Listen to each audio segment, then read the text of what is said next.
In the late 1970s, General Motors thought it had found the engine that would save the company. Instead, it built the engine that nearly destroyed it. This is the story of the Oldsmobile diesel disaster. By the mid-1970s, America was nervous. Not curious, not cautious, straight up scared. Gas lines wrapped around city blocks. People waited for hours just to fill their tanks. Sometimes the pumps ran dry before they reached the front.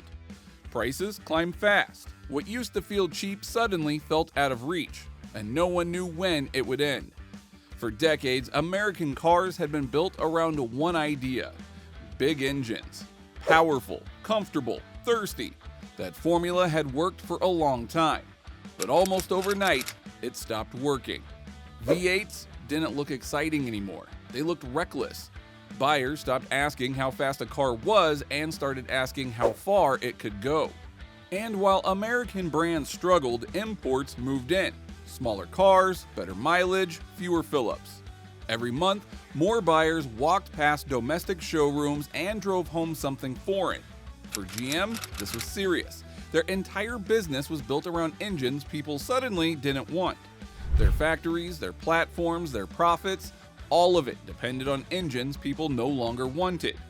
GM was looking for a way out. And then GM thought they found the answer. Across the Atlantic, diesel engines had a great reputation. In Europe, Mercedes sedans ran forever. Taxis piled on mile after mile, year after year, without quitting.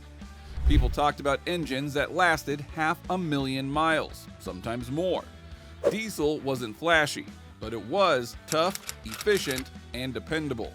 On top of that, diesel fuel was cheaper, and diesel engines squeezed more miles out of every gallon. For GM, it looked like the perfect fix. Diesel gave you strong, low-end pull, better fuel economy, and it still worked in big, comfortable American cars. Executives loved the idea because it promised a fast solution. No waiting years, no radical change to the lineup. Accountants loved it even more. Diesel meant saving fuel and saving money on development. On paper, it felt like a win for everyone. At the time, diesel actually made sense. But there was a catch. Doing diesel the right way takes time. And time was something that GM didn't think it had. So instead of building a diesel engine from the ground up, GM took a shortcut. They grabbed an engine they already knew, the Oldsmobile 350 gasoline V8.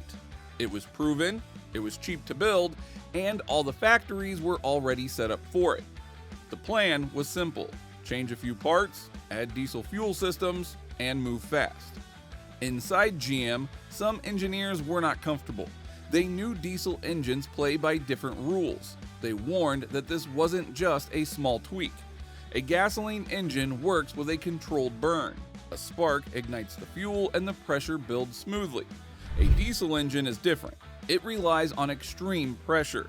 The fuel ignites like a controlled explosion.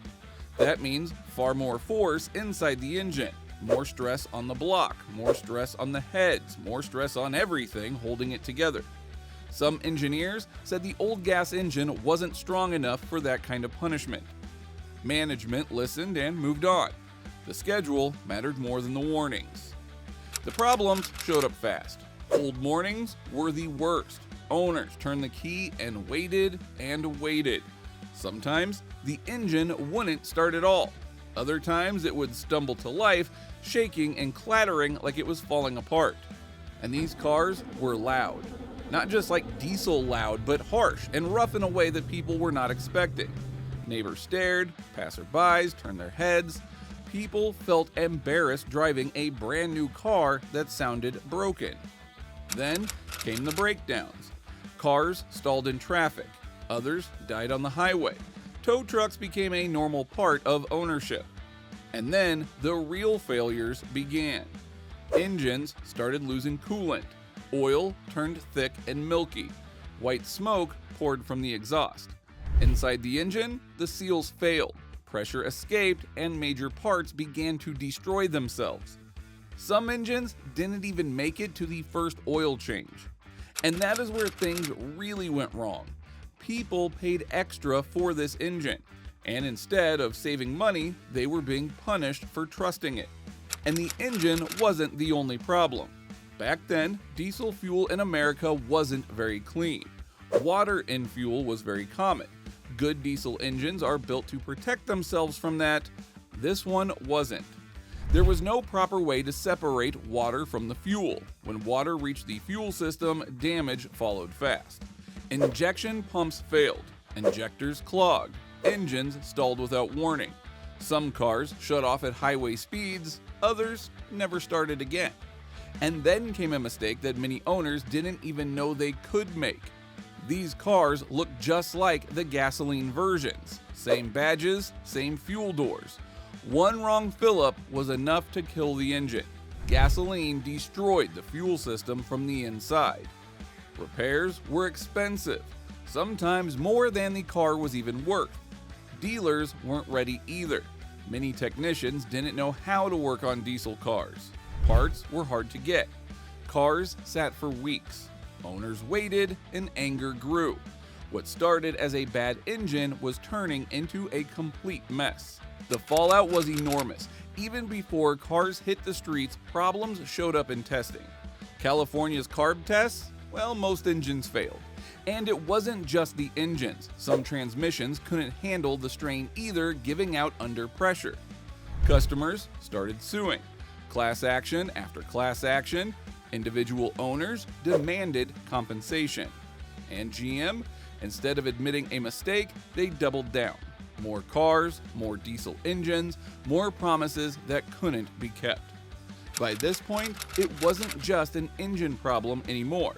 It was about broken trust. People didn't just lose their cars, they lost faith in one of America's most trusted automakers. And that kind of damage doesn't fade with a quick fix. By the early 1980s, GM tried to fix it. They added stronger head bolts, better gaskets, a revised engine design that could actually handle diesel pressures. On paper, the Oldsmobile diesel should have worked this time, but no one believed them anymore. The trust was gone. Customers remembered the breakdowns, the stranded mornings, the costly repairs. Diesel had become a dirty word in America.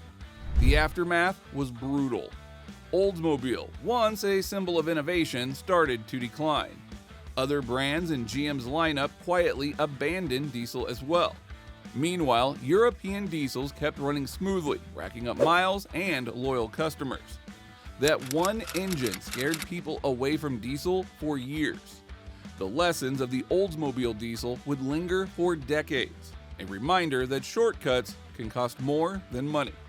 And it wasn't just a failed engine, it was a mistake the American auto industry wouldn't forget.